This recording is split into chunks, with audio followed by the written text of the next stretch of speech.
बच्चों, आज हम आपको बाल महाभारत कथा का चैप्टर 9 लाख का घर।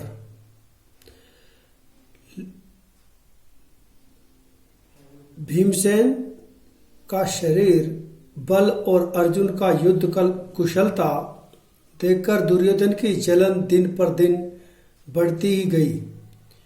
वह ऐसे उपाय सोचने लगा कि जिससे पांडवों का नाश हो सके। इस कुमंत्रणा में उसका मामा शकुनी और कर्ण सलाहकार बने हुए थे। बूढ़े धृतराष्ट्र बुद्धिमान थे। अपने भतीजों से उनको स्नेह भी काफी था, परंतु अपने पुत्रों से उनका मोह भी अधिक था। दृढ़ निश्चय की उनमें कमी थी, पर वह किसी बात पर वह स्थिर नहीं रह सकते थे। अपने बेटे पर अंकुश रखने की शक्ति उनमें नहीं थी। इस कारण यह जानते हुए भी कि दुर्योधन कुराह पर चल रहा है, उन्होंने उसका साथ दिया। इधर पांडवों की लोकप्रियता दिनों दिन बढ़ती जा रही थी। चौराहों और सभी समाजों में लोग कहते कि राजगद्दी पर बैठने के योग्य तो युधिष्ठिर ही है। वे कहते थे धृतराष्ट्र तो जन्म से अंधे थे, इस कारण उनके छोटे भाई पांडु ही सिंहासन पर बैठे थे। उनकी अकाल मृत्यु हो जाने पर और पांडवों के बालक होने के कारण कुछ समय के लिए धृतराष्ट्र ने राजकाज संभाला था। अब युधिष्ठिर बड़े हो गए हैं, तो फिर आगे धृतराष्ट्र को राज्य अपने ही अधीन रखने का क्या अधिकार है। पितामह भीष्म का तो कर्तव्य है कि वह धृतराष्ट्र से राज्य का भार युधिष्ठिर को दे। युधिष्ठिर ही सारी प्रजा के साथ न्यायपूर्वक व्यवहार कर सकेंगे। जो जो पांडवों की यह लोकप्रियता दिखाई देती थी, ईर्ष्या से वह और भी अधिक कुढ़ने लगता।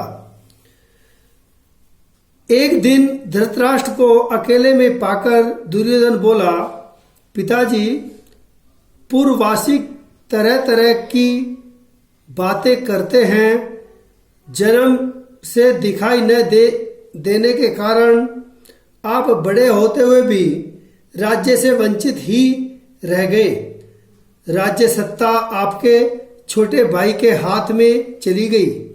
अब यदि युधिष्ठिर को राजा बना दिया गया तो फिर पीढ़ियों तक हम राज्य की आशा नहीं कर सकेंगे।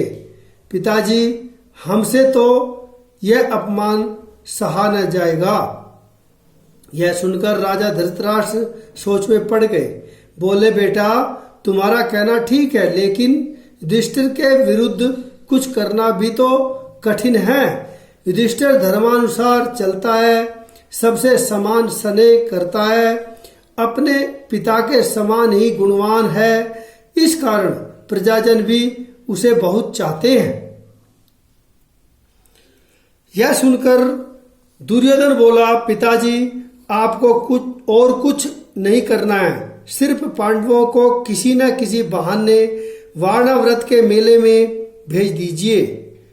मैं आपको विश्वास दिलाता हूं, इतनी सी बात से हमारा कुछ भी बिगाड़ नहीं होगा। इस बीच अपने पिता पर और अधिक दबाव डालने के इरादे से दुर्योधन ने कुछ कूटनीतिज्ञों को अपने पक्ष में मिला लिया। वे बारी बारी से धृतराष्ट्र के पास जाकर पांडवों के विरुद्ध उन्हें उकसाने लगे। इनमें कर्णिक नाम का ब्राह्मण मुख्य था, जो शकुनी का मंत्री था। उसने धृतराष्ट्र को राजनीतिक चालों का भेद बताते हुए अनेक उदाहरणों एवं प्रमाणों से अपनी दलीलों की पुष्टि की। अंत में बोला, राजन, जो ऐश्वर्यवान हैं वही संसार में श्रेष्ठ माना जाता है। यह बात ठीक है कि पांडव आपके भतीजे हैं, परंतु बड़े शक्ति संपन्न भी हैं। इस कारण अभी से चौकन्ने हो जाइए। आप पांडु पुत्रों से अपनी रक्षा कर लीजिए, वरना पीछे पछताइएगा। कर्ण की बातों पर धृतराष्ट्र विचार कर रहे थे कि दुर्योधन ने आकर कहा, पिताजी, आप अपने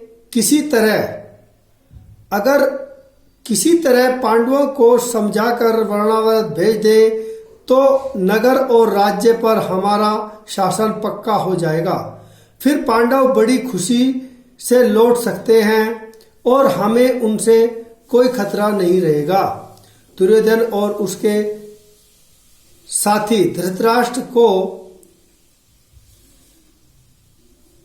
रात दिन इसी तरह पांडवों के विरुद्ध कुछ न कुछ कहते सुनते रहते और उन पर अपना दबाव डालते रहते थे। आखिर धृतराष्ट्र कमजोर पड़ गए और उनको लाचार होकर अपने बेटे की सलाह माननी पड़ी।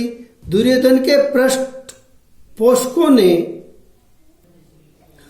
वाणाव्रत की सुंदरता और खूबियों के बारे में पांडवों को बहुत ललचाया। कहा कि वाणाव्रत में एक भारी मेला होने वाला है जिसकी शोभा देखते ही बनेगी। उनकी बातें सुन सुनकर खुद पांडवों को भी वाणाव्रत जाने की उत्सुकता हुई। यहाँ तक कि उन्होंने स्वयं आकर धृतराष्ट्र से कहा, वहां जाने की अनुमति मांगी। धृतराष्ट्र की अनुमति पाकर पांडव बड़े खुश हुए और भीष्म आदि से विदा लेकर माता कुंती के साथ वाणाव्रत के लिए रवाना हो गए। पांडवों के चले जाने की खबर पाकर दुर्योधन की खुशी की तो सीमाएं न रही। वह अपने दोनों साथियों कर्ण एवं शकुनी के साथ बैठकर पांडवों तथा कुंती का काम तमाम करने का उपाय सोचने लगा। उसने अपने मंत्री पुरोचन को बुलाकर गुप्त रूप से सलाह दी और एक योजना बनाई। पुरोचन ने यह सारा काम पूर्ण सफलता के साथ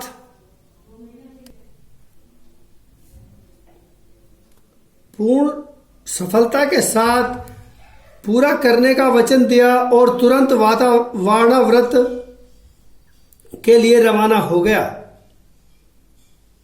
एक शीघ्रगामी रथ पर बैठकर पुरोचन पांडवों से बहुत पहले वाणाव्रत जा पहुंचा।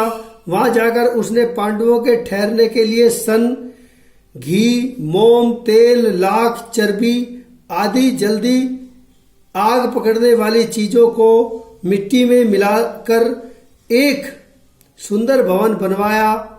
इस बीच अगर पांडव वहां जल्दी पहुंच गए तो कुछ समय उनके ठहरने के लिए एक और जगह का प्रबंध पुरोचन ने कर रखा था।